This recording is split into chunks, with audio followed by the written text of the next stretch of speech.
Ito mga katribya, nakapuno na po tayo ng ating ito, pandalawang red bag. Nahakot na po natin yung ating kalamansi po sa tricycle. Mag alas 12 na, sa madalit salita. Nakuha na po natin yung ating pong kota na dalawang red bag sa ating pagpitas hanggang tanghali. Medyo nabitin po tayo ng konti mga katribya dahil at marami pa po tayo pong pitasin. Hindi naman po natin mga katribya sinagad po yung pitas dahil alam na po natin na ito pong October, tapos ng October, lalo pong tumataas po ang presyo ng kalamansi. Ngayon po ay paangat, kaya ito na. Good morning po sa inyo mga katribya at welcome po sa aking YouTube channel. Maraming salamat po sa ating pong mga bagong subscriber, pati na rin po sa ating pong mga suki na tumututok nito pong ating pong vlog. Ngayong araw, pitas day po tayo muli. Dalawang bag naman po mga katribya po ang ating pong kukunin dito sa ating batang kalamansi. Di po tayo makasingit po doon sa mamimitas po nila nanay, kaya di po natin tumagulpi. Ngayon, unti-unti naman po natin ito mga katribya po na mapitas para makarami rin po tayo. Siyempre, yung mapipitas po natin, neto na po natin ito. Ito naman po yung ating pipitasin na isang puno na marami rin po siya pong bunga, at gaya po niyan ate pong malalaman kung makakailang kilo siya. Ayan o, pagka po ganyan karami mga katribya po kalamansi po ninyo, mag-iinganyo kayo sa pag-aalaga. Isipin ninyo 2 taon, saktong sakto mga katribya, maganda ang ating presyo. So gaya po dati, mag-i-start na po tayo pong muli. Ito pong ating pong pagpitas. Medyo makulimlim po itong araw na ito, at hindi naman siguro, wag naman sanang bumuhos po yung ulan, at maganda po kung ganito lang ang klima. Okay lang siya, malamig, para po noon medyo maganda-ganda po ang ating laban. Yan, ito po ngayon ang ating pong pipitasin. Tayo mga katribya, pitas po tayo ng ating pong kalamansi. Napakasarap po mamitas.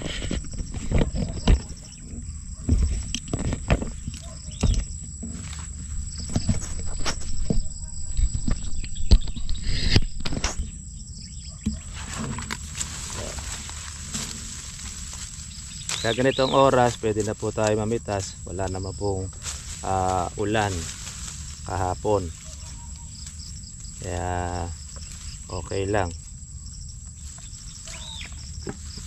Nakalaylay na po yung ating kalamansi sa ibaba. Yan ang maganda po sa kalamansi, mula ibaba hanggang itaas ay meron pong bunga, kaya masisihan tayo. Kaya ganito mga katribya po ang magagawa nating alaga, sulit. Hindi po matangkad ang inyo pong kalamansi. Kasi pagka po tumangkad ang inyo pong kalamansi mga katribya, sabihin nun hindi po ninyo napagbunga ng maaga. Mas maganda yung pong napagbubunga siya ng maaga, lalo na pagka ganito pong marami, maganda ang labanan. Hindi po tatayog ang kalamansi ninyo. Gaya nito, sarap pong pumitas pagka po bata ang kalamansi, tapos hindi po siya matangkad. Pagka kasi marami pong bunga yan, hindi po siya tumataas nakokontrol po ng bunga yung pag-angat ng kalamansi. Sa umaga madali pong pitasin, palutong, pero pagka sa hapon makunat na.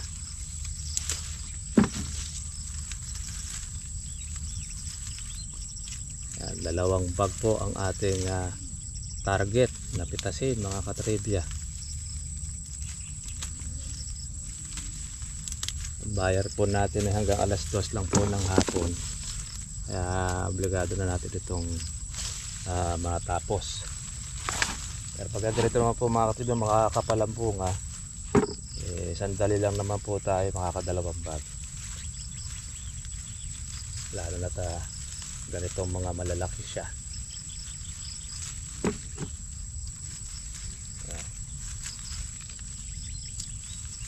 Ginahawa pong pitasin pagka po bata.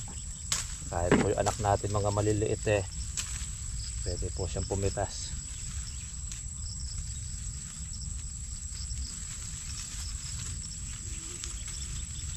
Iba nga inuupuan ng kalamansi pagka namimitas. Tayo naman mga katribya, kailangan lang ay malakas-lakas naman po yung ating bewang.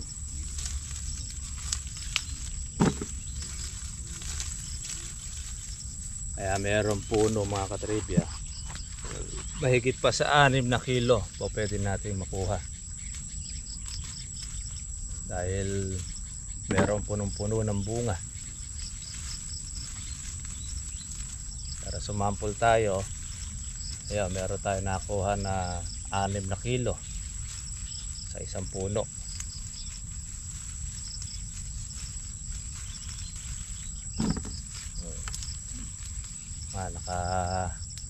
Nakalaylay siya pero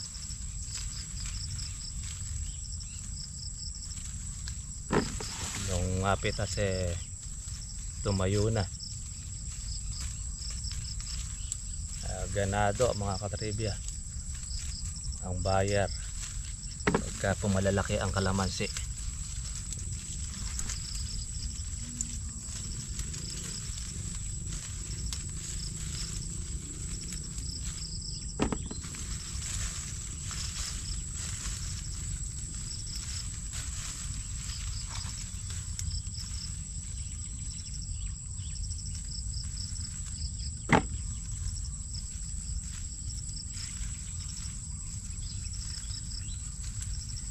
Pitas pag mayroon time, harvest ng ating bunga.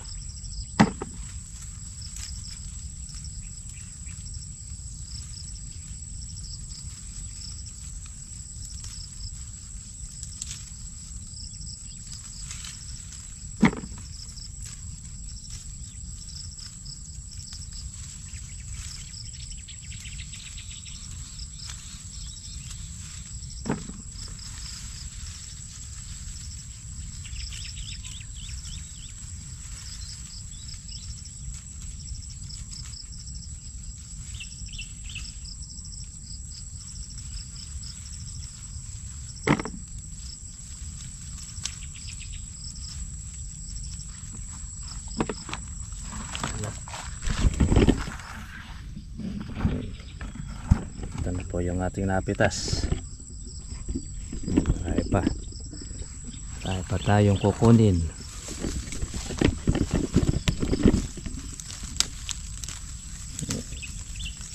Enjoy sa harvest mga katribya.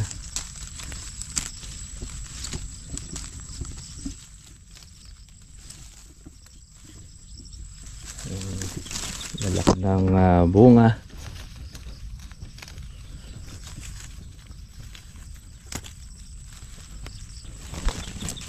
Enjoy lang. Pag meron kayong kalamansi, kakarga nito rin ang inyong harvest. Nakuha na rin po natin yung mga reject.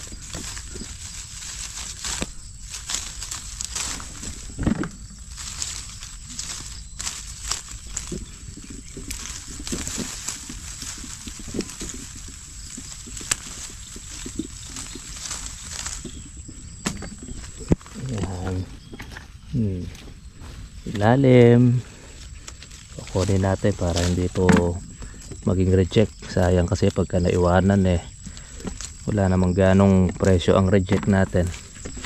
Ngayon hindi pa masyado umuusad ang reject. Okay, dito tayo ngayon sa kabila. Karami na po tayo. Okay, finish naman po natin yung ating pong pagpitas. Ayan, naubos na natin mga katribya po yung isang puno. Mga natural lang natin dito, yung mga maliliit. Pang kuha natin, pang main event. Ayan, rin yung kabila. Okay na, malinis na. Ito na yung ating napitas. Oh. Mas marami doon sa sumunod ngayon kaysa kahapon. Kaya pagka po ang kalamansi nakalaki po ng husto, mabigat po sa timbang, tapos yan, marami kang mapipitas.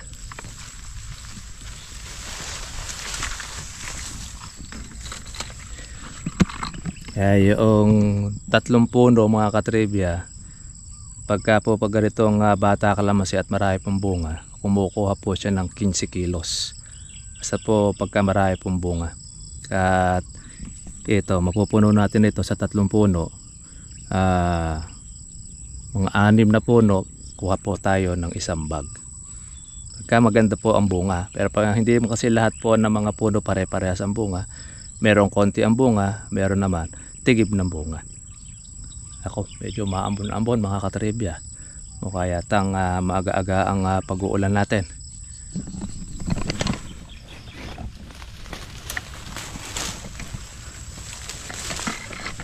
Makulimlim ang panahon.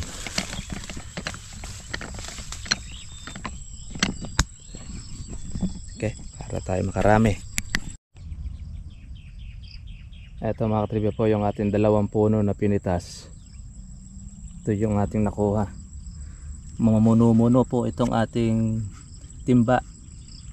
Mga nasa 13 kilos sa ating 2 puno. So yung palang 5 puno mga katribya, makakakuha na po tayo ng 1 bag sa ating batang kalamansi. Kaya di po tayo mahihirapan kapag po mamimitas po tayo ng 2 red bag lang. Pong mga matagapitas dito, pagka po maramihan, nakakaya po nila ang 6, 7, lalo doon sa mga malalakas pumitas. Pagka ganitong marami pong bunga, madali po nilang makapuno. Pero pagka akyatin, pinakamataas na po dyan ng 2 hanggang 3 red bag ang nakukuha ng magkakalamansi o yung mamimitas. Pagka po ganito na mga kapal po sa ibaba, mga katribya, sandali lang po tayo makakapuno ng 2 red bag. Yan o. Okay, pitas po tayo ulit para tayo ulit po yung makarami.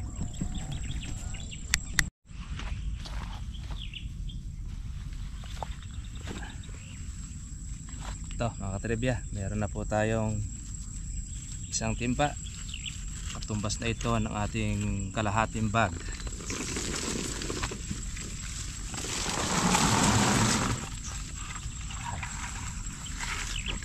Ihalayhay muna natin mga katribya po ito para po medyo matiktik ng konti pagka meron po siyang hamog, para hindi po siya pumaluto. Kaya ipo technique po natin mga katribya para maingatan po natin na maiwasan po natin yung pagkasira ng kalamansi pagka ganitong merong red bag. Tapos lahat pagka ganitong makulimlim, umambon-ambon, ito ginagamit natin, timba. Tapos pagka yun ay nagdiretso, tsaka po natin siya inuhugasan, tapos hinahalay para po siya ay matuyo. Kaya kinakailangan natin lagyan ng blower para matuyo kaagad bago po i-red bag. At syempre pipilian din natin po ng mga reject. Kaya ito mga katribya, meron na po tayong 500 pesos sa ating kalahating red bag. Itas po tayo ulit.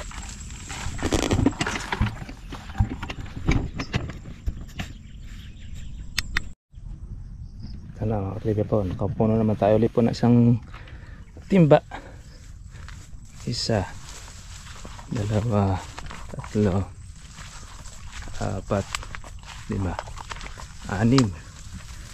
6 na puno tayo para makakuha tayo ng 1 bag dito sa ating batang kalamansi. Di na po masama mga katribya, ilang puno lang tayo meron na tayong 1 bag. Gandahan naman ito, mga berde pa siya, kaya bonus na po natin ito sa ating pag-aalaga ng kalamansi, na hindi naman po tayo masyado pong nahihirapan pati po sa pag-i-spray.